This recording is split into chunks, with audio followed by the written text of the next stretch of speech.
Une expérience aléatoire à deux épreuves consiste à observer deux caractères aléatoires simultanément. Dans l'exemple qui suit, nous mettons dans une urne deux ours et un professeur de mathématiques.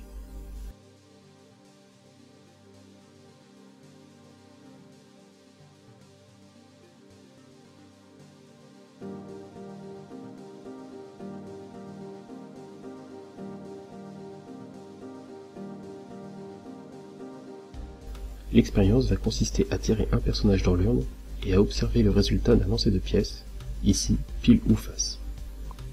La difficulté va être ici de dénombrer toutes les issues de cette expérience.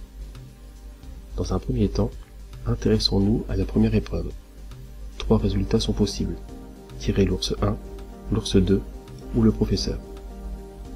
On peut représenter la situation par un arbre des possibles pondérés.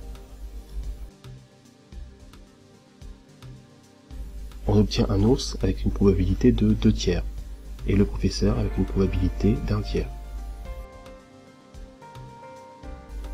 La deuxième épreuve n'admet quant à elle que 2 résultats possibles, pile et face, que l'on peut aussi représenter par un arbre pondéré, chaque résultat ayant une probabilité d'une chance sur 2. Dans cet exemple, la méthode que nous allons employer ne fonctionne qu'à la condition que les 2 épreuves soient indépendantes, c'est-à-dire qu'elles n'aient pas d'influence l'une sur l'autre. Ici, tirer un ours ou un professeur n'aura aucune conséquence sur le lancer de la pièce. Dans ce cas, on peut dresser facilement un tableau recensant les issues possibles de l'expérience aléatoire. Ici, elles sont au nombre de 6. Intéressons-nous à l'événement A, tirer un ours et obtenir face.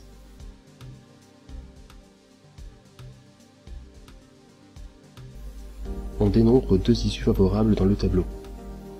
La probabilité de A est donc de 2/6, ou une chance sur 3 après simplification. De même, si l'événement B est tirer le professeur et obtenir pile, il y a une issue favorable et la probabilité de B est d'1 sur 6. Nous pouvons obtenir le même résultat à partir des arbres. Il faut d'abord les mettre bout à bout, puis trouver le chemin correspondant à l'événement.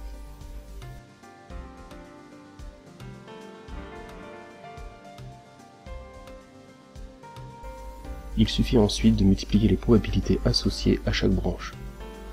Ici, la probabilité de A est de 2/3 multipliée par 1/2, soit 2/6.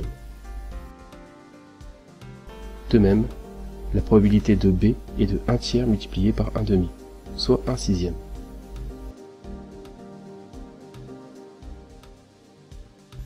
Les 2 méthodes ont chacune leurs avantages et défauts. Le tableau est simple, mais il devient difficile à dresser si le nombre d'issues devient trop grand.